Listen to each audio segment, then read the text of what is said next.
Cube Radio. Salut, c'est Charles Tran avec l'équipe dans 5 minutes. On s'intéresse aux sciences, à l'histoire et à l'actualité. Aujourd'hui, on parle d'insectes nuisibles. Les coquerelles, les cafards, les puces, les poux, toutes ces bébites qu'on n'aime pas et qui nous le rendent bien. Des chercheurs sonnent l'alarme, en particulier sur le cas des coquerelles. Non seulement elles deviennent de plus en plus résistantes aux insecticides en tout genre, mais elles seraient porteuses de plus en plus de micro-organismes toxiques pour nous, les humains.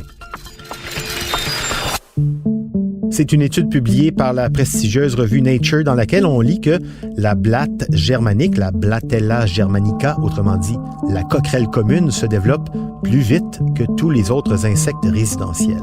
Il y a des coquerelles partout qui rentrent, on met notre nourriture, ça va dedans. En l'absence de prédateurs naturels, elles colonisent nos environnements urbains, véritables buffets à volonté pour satisfaire son appétit insatiable.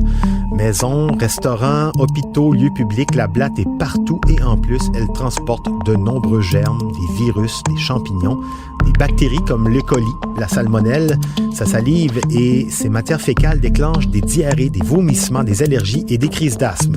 On est au 2e étage maintenant. On vous amène dans un appartement qui, lui, a carrément été abandonné par la locataire. Pire encore, une étude de l'Université Purdue, publiée le 5 juin dernier, révèle que les blattes sont de plus en plus difficiles à exterminer.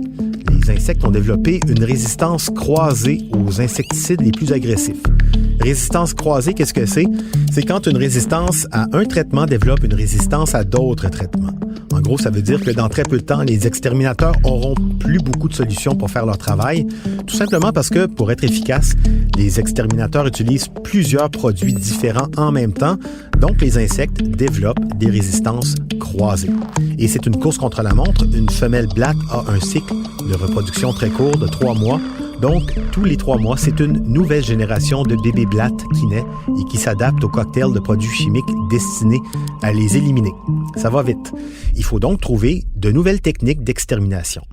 Pourquoi pas les manger? C'est rempli de protéines. On a commencé à le faire avec des espèces moins dégoûtantes, les grillons. Par contre, les coquerelles, il y a un seuil à franchir.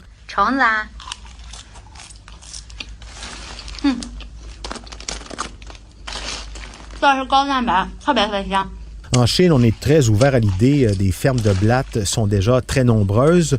La coquerelle serait plutôt goûteuse, parfumée, très croustillante selon les gourmets chinois. On s'en sert aussi dans la pharmacopée traditionnelle chinoise. Il y a un groupe industriel là-bas qui vient de construire une ferme d'élevage de 6 milliards de blattes américaines élevées et surveillées par une intelligence artificielle. Les cafards auraient des propriétés détoxifiantes, diurétiques, également efficaces pour soulager les maux de gorge, les angines ou les cirrhoses du foie. OK. Bon, sinon, on fait quoi si on les mange pas? Pas beaucoup de solutions. Les chercheurs américains qui se penchent sur le problème sanitaire potentiellement inquiétant proposent de combiner produits d'extermination, mais avec des solutions mécaniques, comme par exemple des aspirateurs. Parce que si, avec les produits chimiques, on n'arrive pas à réduire la population, comme c'est le cas en ce moment, ça donne rien de bon. Utiliser des produits chimiques, au contraire, ça les aide, les coquerelles, à devenir toujours plus résistantes. Et ça, on n'y est pas très enthousiaste. Une idée comme ça, comme c'est plein de protéines, les capturer, les vendre aux Chinois, en faire de la farine aussi, peut-être pour nourrir le bétail, servir d'engrais. On attend vos propositions.